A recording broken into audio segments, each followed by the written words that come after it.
अस्सलाम वालेकुम। वालेकुम सलाम साईं खुश खुश आयो बियो खैरा वे बाबा वे अब बियो खुश आयो खैरा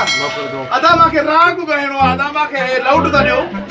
अदा है इको साउंड जो दुकान आ तोखे राग गाइणो अॻियो स्टूडियो दी वो साम्हूं स्टूडियो दी खीरा प्रोडक्शन उते वञ तो उते गीत त गाए आ न ओ मुजा बात ऐसे में तो मगर आबी विसरी भी तो है भी तो लाउड आन माके दे तो मा गाया यार ए बाबा हे साउंड आ जदी तू ऑडियो करे दे पो गाई दे महफिल में पो हलता से हाली तू ऑडियो ते करे आ न साउंड आ बाउंड आ जे को मगर राग गहणो आदा मां राग जो दुकान वो थी मथो न खा करे तो नहीं मैं पेरे तो पावे मा बाद बता माके दे विसरी भी तो राग माके विसरी भी तो हैं विसरी भी तो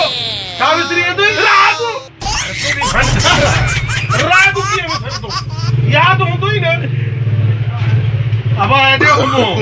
राग कोई न विसरी में वाह जो पको करे आ राग अरे लंचिन न मारू